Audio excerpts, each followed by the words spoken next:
Sarah Britton. Welcome to the Orgasmic Lifestyle Podcast. Thank you so much for taking part in this interview today. I've been really looking forward to talking to you. And you are the creator of the My New Roots blog. And tell me, what inspired you to create this blog? And have you always been interested in food? Well, I was inspired to start the blog after studying holistic nutrition, and I graduated in 2007.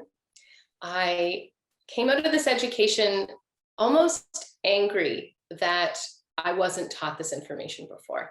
This program really explains in great detail how our bodies function and how we can optimize our life through the foods that we're eating, through lifestyle choices, fitness, fresh air, connection to nature, connection to self.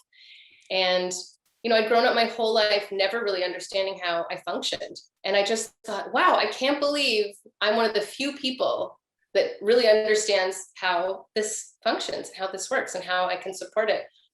And I was dating someone at the time who was really we were very different. We were from different planets. And I remember going on one day about spirulina and kombucha. And he said, you know what, you should really start a blog so you have a place to tell people who will care to listen to you about this stuff. And I thought, okay, well, I guess that's not you anymore. So I broke up with him and I started my blog, My New Roots.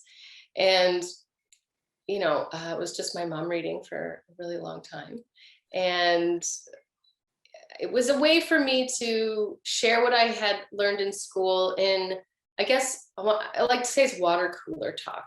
So I would break down these really large health concepts into sort of bite-sized pieces for people to be able to remember and then share with others. Because I really believe we have, control over the way we feel.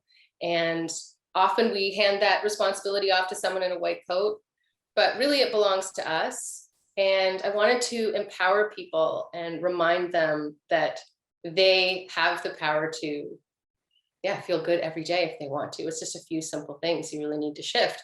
We've gotten really far away from nature. We've gotten really far away from our body connection and listening to ourselves. And so I thought, well, maybe I will start a blog, and just started sharing actually mostly lifestyle things. And what seemed to resonate with people were the recipes, because there was something they could really, take action on right away and go into their kitchen and make something. And as the blog grew, my culinary skills grew, and eventually landed me a cookbook deal and TV show and all kinds of other things. So it's been amazing. To answer your second question, I did not come from a cooking background at all. I always loved eating, but my parents were not really interested in food that much. They definitely didn't love cooking. So I don't know, the family togetherness was much more about just sitting around a table together. It really wasn't about what we were eating. I had my best friend's mother was really into food. And I think she was the first person to get me interested in that. I had my first sushi with her, my first hummus, and we went for Ethiopian, and my world sort of opened up with her a lot, for sure. Fantastic. I guess we don't come from that culture anywhere. We're not taught this at school, or then the parents don't know how to prepare food that's healthy, etc. So tell me about how would you define the food that you are eating and cooking? How would you define it? Great question. How would I define it? Is that what you asked? Yeah. Okay. I said, how did you find it? Oh, no, sorry. How would you define the food you cook and the recipes you share? Yeah, I share primarily plant-based recipes. My focus is really whole foods to get people eating whole natural foods again. And I was fully plant-based for many years, probably 15 years. When I got pregnant, I started reintroducing eggs and a little bit of goat or sheep dairy, not much. It's mostly just eggs. I just have a few a week. I really enjoyed them. And I have, my friend has backyard chickens down the street, so I know where they're coming from. But most of the food I eat is just as close to nature as possible. So minimally processed. If it is processed, I usually, ferment. I love fermenting foods, so I do a lot of that. And fermented beverages. It's really whole, clean, unprocessed. And I have a real focus on flavor, of course. I think if you're going to adopt more plants into your diet, then it's really important that they're delicious, and then there's some kind of incentive, and flavor typically is that for people. So I'd say my food is really rich and flavorful, but incredibly health supportive. It's just not the kind of health food that where you'll be able to taste it. It doesn't feel sacrificial in any way. It feels very celebratory. And that's one thing I'm also trying to help people with, is like, remember that, we get to eat 3 or more times a day, and it can be a celebration. It can be a ceremony. It can connect you to yourself and the natural world. And again, the closer we're eating to nature, then the more we're going to feel that connection. Definitely. Just after I had COVID and pneumonia earlier this year. So when I came out of hospital, I went completely organic, and I found that some of the vegetables that and locally produced as well, and some of the vegetables that I was eating, I found that I enjoyed them more. They had taste that I didn't remember them having, such as tomatoes or red peppers. And I just thought, wow, I didn't know a red pepper was supposed to taste like this. Have you had similar experiences? Yes, for sure. I grow a lot of my own food in the months where I can, and I'm always blown away at the intensity of flavor and the richness of flavor and the colors. And yeah, nothing gets me more excited than a tomato that I've grown myself in the sun. It's like, it's a religious experience. Yeah, obviously, I just read that in the book that the tomato was the inspiration. And for me, I'm living actually in Barcelona. So the tomatoes there are incredible, because in England, we just have, the salad tomato, cherry tomato, and beef tomato, and that's it. But there's an incredible variety called Cordoba, which is like a wrinkled tomato. It's just, it's the best one. It's just so amazing. Yeah, their vegetables are phenomenal. I can't believe the gifts that the earth gives to us. And I think if we can be tuned in to, I guess, that reception and the gratitude, it adds another element. Definitely. So what would you say to someone who thinks that buying organic food is expensive? Because a lot of people think that, and they don't buy it for that reason. I guess, it's hard to convince people of that. It's expensive because it takes more resources, and, depending on where you live. In Canada, our conventionally grown food is heavily subsidized. So when you take a head of broccoli that the government has helped lower the price of, so people don't have to pay that much, and it's 79-cent head of broccoli, and then the organic one right next to it is $4.99. It's a real luxury then to buy organic food. I know in Europe it's different. I lived in Denmark for 9 years, and the difference between the organic and conventional was a lot less. But here, it almost becomes a two-tiered health system when you look at it that way. But I would say to people, it's every dollar you spend, you're really voting for the kind of world you want to live in, and you're voting for what you believe in. And as a consumer, I really believe in taking care of this earth for 7 generations ahead of mine, and I just think there's no way we can't grow food conventionally on the commercial level the way we are sustainably. It's just not going to happen. And if we expect to have food for our children and our grandchildren, and soil that actually can sustain life, then we need to really put our money into that. We really need to invest in not just our future, but future generations. And that means choosing agricultural practices that support life and that hopefully even improve life. Fortunately, it doesn't cost $4.90 or whatever you said for a broccoli here. Yeah, I know. The difference is not that much, actually, especially in Barcelona, which is a great place to access, farmers markets or cooperatives that have kind of more easier, better prices for their food. So there's no excuse. And once you start on the organic, it's just like you can't stop. For me, it's been like that anyway. Yeah, and I think the other thing is we also need to remember that a lot of these chemicals that we're using to grow food are incredibly harmful to the human body. So even if it's not just an environmental thing, it's like we have to also take into account what we're putting inside our systems. And it really does affect us on multiple levels. And, we already have enough sort of extra chemicals coming at us from the air that we're breathing, from the water we're drinking, from the things that we're putting on our bodies, even our clothing. So reducing that toxic load is really important. So even if you're not doing it for an environmental perspective, from a health perspective, I'd say it's really, really crucial if you can afford it. And of course, I know it varies country by country, but the EPA, the Environmental Protection Agency in North America, every year puts out sort of a dirty dozen list, which is the top highest pesticide residue fruits and vegetables. And then they have the clean 15. And that usually stays pretty consistent, but that's a really good guide for people. So if you really can't afford to buy organic, avoid the dirty dozen, and then, buy the clean 15 conventional, because certain fruits and vegetables have the tendency to absorb and retain a lot more pesticide residue than other ones. And so it's important to choose the ones that are less. Definitely. So how has moving back to Canada affected the ingredients of your food? Are they similar? Is it similar produce? Has it affected your creativity? Yeah, they're actually quite similar. The climates in Denmark and Ontario, where I am in Canada, are quite similar.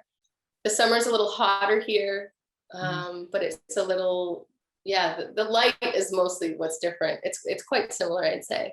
There's just certain vegetables that they have over there that you can't find here that I really do miss. I'm actually going back on Saturday for the first time in 2 years. So I'm excited. They have these pointy cabbages over there that I absolutely love. Maybe you get them in Barcelona. I've got a thing called Romanesco, which I hadn't seen before. You know Romanesco? Oh, yes, I just thought it looked beautiful. So I just bought it to take a picture of it. But I actually really liked it because I wasn't having enough cruciferous vegetables in my diet. And also I'm going to this shop which is all local, kilometer zero, so it's only made one journey from the farm, and it's all organic, so, and it's all in season. So I'm discovering these new things. For example, recently I bought white aubergines, or you call them eggplants maybe. Yes. But I just thought that's so strange, just buying. And also courgettes, I think you have another name for that, zucchini, which is like round. Have you seen those? It's just, love seeing different things and trying different things, because I was also a really fussy eater as a child. So I'm now discovering this way of eating. I'm like eating anything that's plant-based. It's fantastic. Well, I think a common misconception for people who are plant-based is that we eat a lot of weird foods. But I think what's cool when you venture into this world is that the universe of possibilities of food really expands. I mean, I think I eat, most of my diet consists of things people probably have never heard of before, and, to the common person. I think it's exciting. There's so many beautiful foods to discover and ingredients to play with. And I love it. And in this book, My New Roots, which is fantastic, you talk about eating according to the seasons, but you describe 5 seasons. Can you tell us why? Sure. Yeah, so I studied traditional Chinese medicine after holistic nutrition, and they break up, the Chinese medicine calendar is broken into 5 seasons. So it's spring, early summer, late summer, fall, and winter. And when you sort of look at the way the weather changes and you look at what produce is available in the summer, you can really split it up into 2 distinct seasons. The beginning of the summer is sort of like berries and lettuces, and then late summer you're starting to get into some of the soft summer squashes, and you're getting into figs and peaches and pears and apples. So there really are 2 distinct seasons. The first part of the summer tends to be quite bright and hot, and then the light changes, the days get shorter. So that's why I broke the book up into 5 seasons, because that's sort of how I now, after studying, look at the year, and really love to be in tune with that distinct change as we shift into late summer, where we are now. Fantastic. One of the girls here at the retreat is actually a fan of yours, and she has tried some of your recipes, and she loves the life-changing bread. I haven't tried any of them yet, but I will be definitely trying probably the life-changing bread. But to anyone who doesn't know what life-changing bread is, could you describe it, and why is it life-changing? Yeah, that's a great question. It was quite bold of me to call it that, I realized. So I think it was in 2012, I blogged this recipe. I was looking to reduce my consumption of flour in my life, because what happens when you mill a grain within 72 hours, it's pretty much lost most of its nutrients. Vitamins and minerals are incredibly sensitive to light, heat, and oxygen. Actually, all food is. And similar examples, coffee. If you don't grind your own coffee beans, there's really no point in drinking it, especially if you want to get any kind of goodness out of it. So as soon as you expose the interior of a food to heat, light, and oxygen, it starts to degrade and it starts to lose its life force and also its nutrients. And so because of that, I thought, okay, well, I'll stop eating bread, but I need to replace it with something. And this was at a time when the paleo diet had sort of just landed in Denmark, and there were some loaves circulating with nuts and seeds and things. And I thought, oh, okay, I'll take a crack at that. And I came up with the Lifechanging loaf. And it's mostly seeds. There are some whole rolled oats in there. And then psyllium husk, which is one of the most absorbent fibers in nature. That's going to be the binding agent. A lot of these loaves had eggs in them, and I wanted to do a vegan version and gluten-free. So I use psyllium fiber, which really is incredible for your digestion. And then a little bit of coconut oil and some water, and you basically mix it all up. You can mix it in the bread pan. You don't even need to have a bowl for this recipe. And you can flavor it any way you like. And yeah, it comes out, I bake it in a rye bread tin actually. And then it comes out and you can slice it up. It makes the best toast ever because all the nuts and seeds inside will get toasted and delicious, and cooked fat is really yummy. And it's just really versatile. You can, in the cookbook, I put caraway and olives in the loaf, but you can put figs and rosemary and black pepper and garlic and chilies. And you can also do like a maple cinnamon version.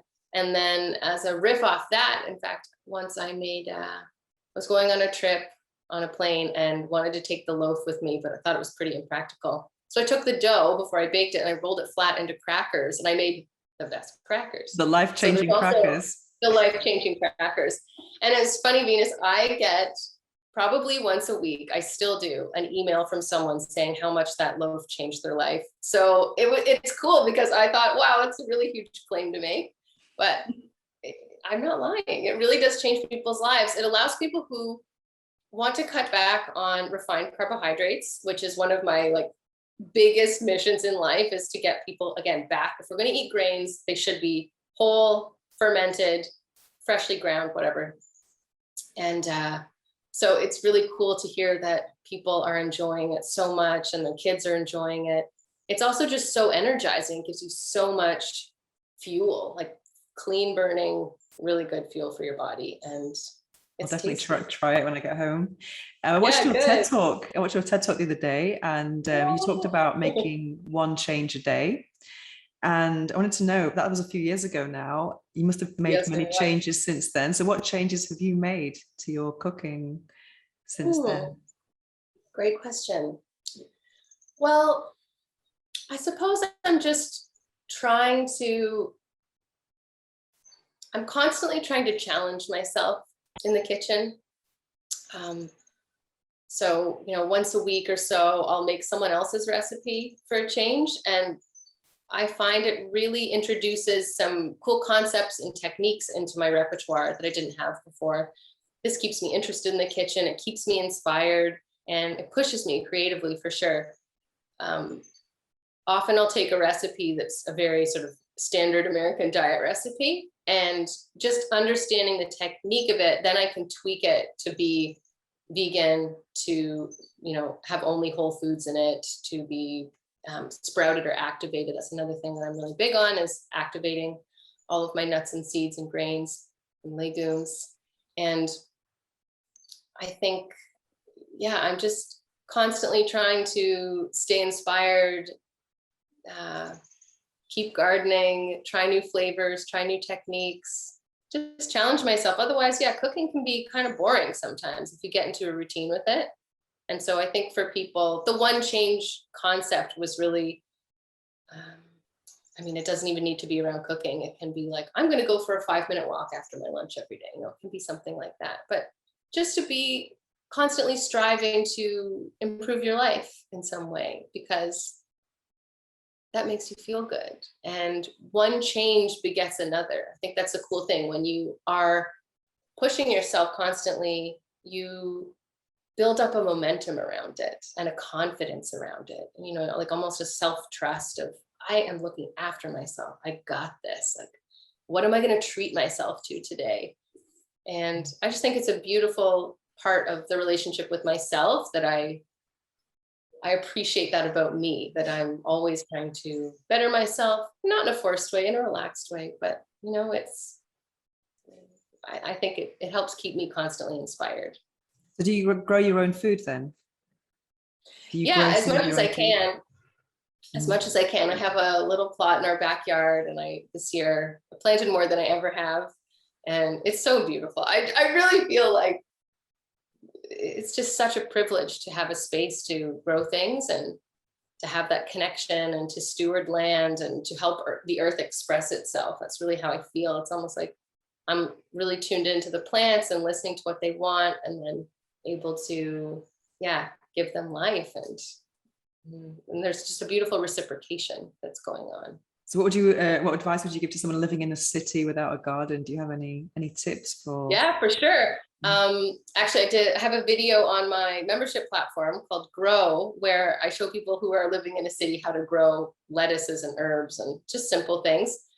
But really, even if you only have a window, if you can put a window box outside, you can easily grow your own lettuce. I have a whole tutorial on that online.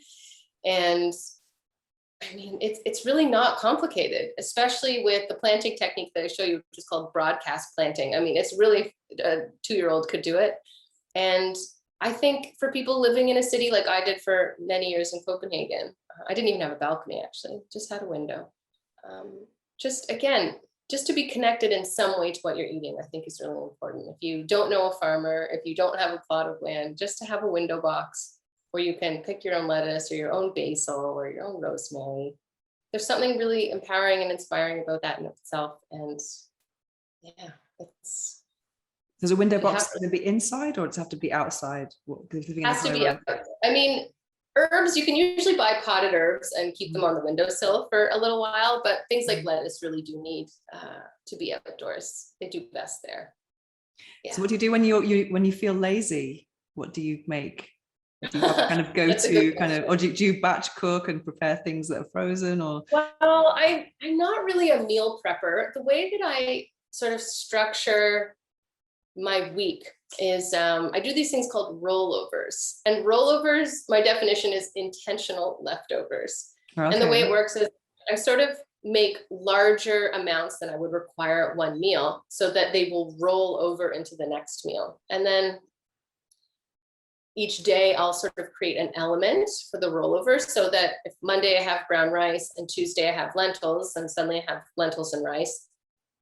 Wednesday I still have lentils that have rolled over from Tuesday, but the brown rice is gone, so I'll make quinoa. And then the quinoa is left over on Thursday, but the lentils are gone, so I'll make chickpeas. And so there's sort of just a rolling over of ingredients. And I'd say that I typically have these base elements, which are, I eat a lot of legumes because I'm primarily plant-based. So I need just the protein and the fiber from them. And then I'll supplement that with a whole grain, and then whatever vegetables are in season, whatever's growing in the garden, whatever's at the farmer's market or the local market.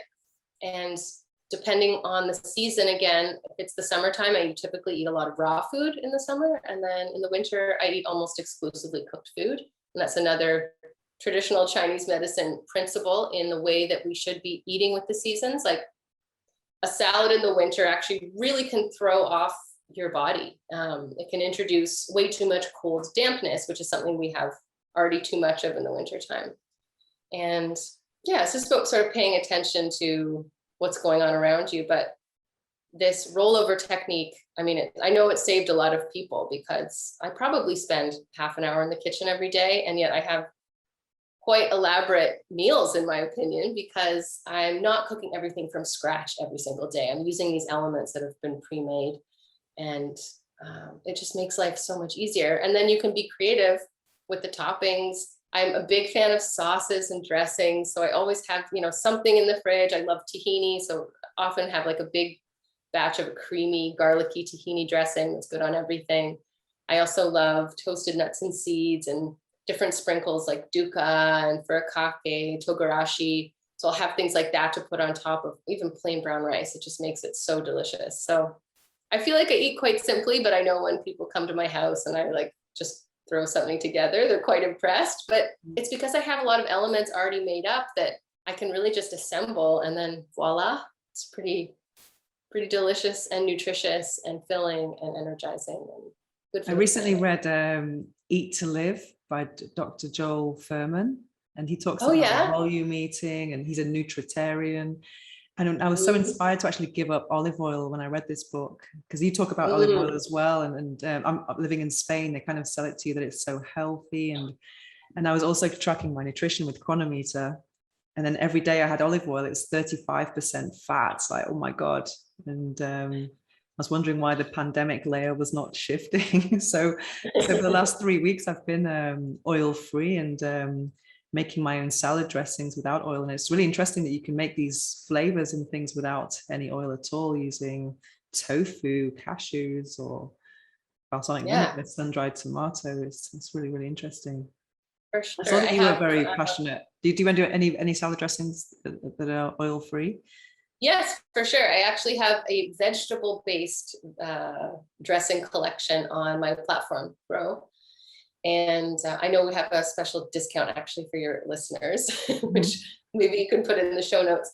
But yeah, I mean, I get most of the fats in my diet from whole foods. So things like olives and Mm. avocados and nuts and seeds. I have a little bit of oil, but I typically don't have a lot. Again, oil is not a whole food, right? It's been Mm. extracted from a whole food. And so if I'm living by my own principles, which are to eat whole foods as much as possible, then oil is really not included in that. Now, I'm not dogmatic about these things. Olive oil is very delicious. And of course, I Mm. have it once in a while, but yeah, I don't consume a ton of it. And neither does my family. We really try and get most of our fats from the food that, the original food that oil comes from. And I saw in your TED talk that you were very passionate about plant milk. And recently I just made my very first plant milk and I couldn't believe how easy it was. I just got a Yeah, Vitamix a few months ago and I'm like, oh my God, I'm just in love with it. But it's incredible how easy it is to make, you know. Yeah. well, again, from an environmental standpoint, we think about the packaging and the processing that, almonds or oats or whatever it goes through. And it's a very expensive product. It's a really luxury item, to spend $4 or $5 on this carton of liter of milk. Whereas if you make it at home, it's like a few cents. And again, there's no packaging. So I'm all for people making their own nuts, seed, grain milks, whatever. And I have a really nice hack. If people want to, let's say, make their own almond milk, sesame milk, whatever, you can take a spoonful of nut butter and put that in your Vitamix with water and blend it up. And then you've got Oh, plant-based milk wow. really quickly. Yeah. The flavor will be slightly different, of course, and it's not going to be raw. But if in a pinch, it's really, really good. And it's nice. You don't have to strain it. So what about, I didn't find I needed to strain that because that surprised me when I saw that in your TED talk. Because when I made the cashew milk, I didn't need to strain it. It was, Cashew's different because okay. it's just a creamier nut. I do a no strain cashew and hemp milk that's really delicious. I should send you that recipe. It's Oh, wow. super easy. Well, 2 ingredients, but it's no strain as well. Again, like Whole Foods, since making that almond milk during my TED talk, I've been like, maybe I don't really need to strain out the pulp because there's so much goodness in the nut pulp. Mm. So, which I make hummus out of, which you should try. Oh, It's great. phenomenal. But the cashew and hemp milk, yeah, I mean, you're getting all the seeds in there. So you're getting a lot of the fiber and the fats and proteins that are in those nuts, and you're not removing the pulp and drinking it all together. So it remains a whole food. Fantastic. What about plant-based cheeses? Do you experiment with that? Do you make? Yeah, a little bit. There's one in that book, actually. Yeah, I don't go too much into it. A lot of them require a dehydrator, and dehydrator is one of those pieces of equipment I don't experiment with a lot just because most of my readers don't have them. Mm. And to put a recipe up that requires such a specialized piece of kitchen equipment, I feel is a little unfair. So I try and stick to cheeses that are just fermented. not dehydrated. But I love using cashews as a base, or almonds, or even sunflower seeds as a base for different cheeses. In my second cookbook, Naturally Nourished, I make an aubergine cannelloni. So the cannelloni noodles are the aubergine that you roast in the oven, and then there's a sunflower seed ricotta that you put in the middle. It's delicious. Well, sounds like we're having dinner in an hour. I'm looking forward to it already. I can smell the kitchen. Because here I'm in a place that's no sugar. It's all locally produced, local organic food. I'm in the French Pyrenees, so it's just really, really beautiful, really tasty. Sounds amazing. Yeah, it's and the desserts with no sugar is like amazing. Oh, that's really good. So good. Yeah, we don't need sugar. We really, really, really don't need it in our lives. And especially, actually, I often call desserts, healthy desserts, the gateway to whole foods, because when I make a brownie or a sundae or something for people that's like so rich and indulgent, and then tell them that it's made with whole foods and it's vegan, and they can't believe it. And they're like, okay, well, how about a pasta dish, or how about this? And so it sort of gets their wheels turning a bit. If you can convince someone that a brownie made from walnuts and dates and cacao, is delicious, and I feel like the rest is pretty easy. So as you're a content creator and hosting online classes and workshops and retreats, how has this changed your own relationship with food, actually making content from the food you're eating? I mean, it hasn't really changed anything. I think one thing I'm really proud of throughout my career so far is I've really been true to myself all the way along, and really, I'm really just sharing what I love and what interests me. When I create content, of course it's for an audience, but it's really what I do already. It's just I'm just sharing my life with people. So I can't say that things have really changed that much. I probably, put the most effort into the photography, to be honest. Oh, you take your own photos.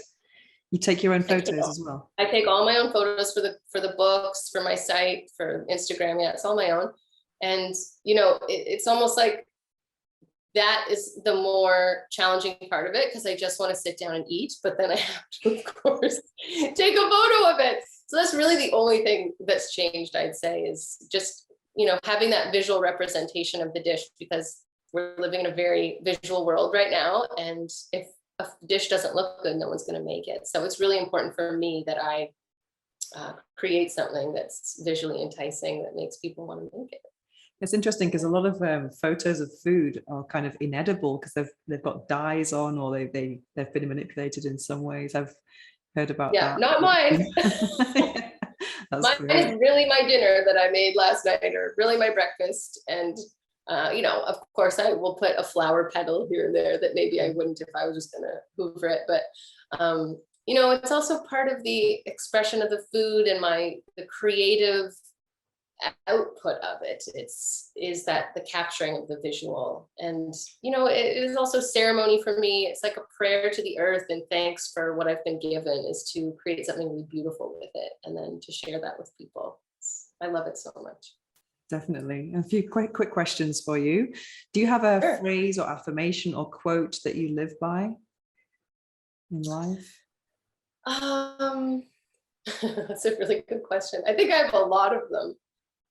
Lately, I'm going through some stuff with my body, and I'm really just affirming how much I love her. And I was seeing my acupuncturist last week, and at the end of the session, I just said, "Oh, I love my body so much."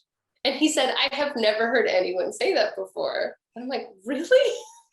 I say it all the time. I'm like constantly telling her how amazing she is and thanking her for like carrying me through this life and doing the best that she can with what she's been given. And so I think that's a big affirmation. It's just like, you're doing so great. I love you so much. We're here together, mind and body. And then, yeah, I think I also just like to say yes a lot. Interesting. Yes. The film, isn't there, called Yes Man? I haven't seen that, with Jim Carrey. I haven't seen it either. Yes, I think it's about when you start to say yes to things, you open up so many opportunities and you become more receptive. You do. So, part of that is creating opportunities for myself to be able to say yes. But it's amazing what flows into your life when your mind and heart are open to things. And when you affirm that, it just continues and the abundance just proliferates. It's amazing.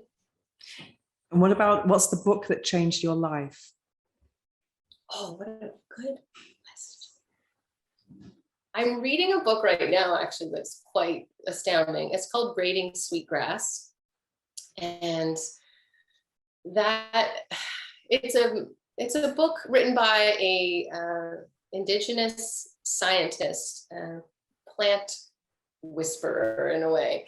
And it's really about just all the amazing things that plants do. And I would say it's changing my life and my perspective. I feel more connected to the earth reading this book than anything I've ever picked up. And it's amazing how this woman has just figured out the way that plants communicate with each other, the way that nature, the way it works, and the way that human beings can have a relationship to nature where there is this reciprocal thing happening. And I think it's easy for us to feel disconnected from nature and feel like we're not a part of it, but we really are. And the more we can reconnect, the more we can spend time outdoors in nature, breathing fresh air, listening to the wind, feeling the water on our skin, feeling the sun, we sort of, I don't want to say we become plant life, of course we don't, but we become more connected to it in a way. And I think the more connected we are to nature, the more we're going to want to protect it and, make good choices on both of our behalves, because we are really inextricably linked. Definitely. Yeah. And how can people find you? People can find me. I'm most active on social media. So my Instagram is @mynewroots. And I'm also on Facebook at the same link or same address, My New Roots. And my blog is also called My New Roots, but it's .org, so not .com, but mynewroots.org. And I also, like I mentioned, I have a new online membership platform called Grow, My New Roots Grow, which I launched in March because I really love teaching so much. But because of the pandemic, I felt like, well, this might be a while. So 2020 was the year I created this online platform, and it's mostly cooking videos, but it really does extend into more lifestyle stuff as well. I love skincare. I'm really passionate about making my own skincare products.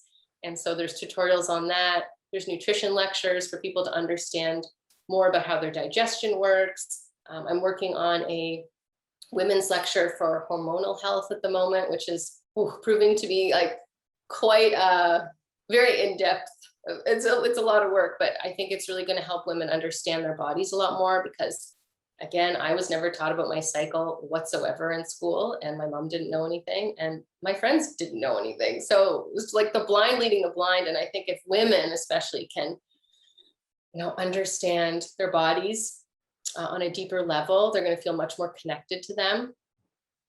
So I'm working on that. And what else is there? There's also meditation classes. There's movement classes. The woman that I collaborate with on my retreats, Nicola Marilyn Kesey, she teaches all the movement classes in there. And there's everything from like, a deep yin stretch all the way up to like very high intensity dance classes. So there's really something for everyone. It has been called the wellness, or the Netflix of wellness. So you can go on and find, there's hundreds of recipes, there's cooking videos, and it's just fun. It's a place for me to share the things that I love the most, and I think will really help people be inspired in their life. So that's where you can find me. Thank you, Sarah Britton, for taking part in the My Orgasmic Lifestyle podcast. Thank you so much. We've been learning a lot, and I think I'm getting hungry just thinking about food now. Wonderful. I hope you enjoy the recipes, and I really appreciate you having me on today. Thank you. Thank you so much.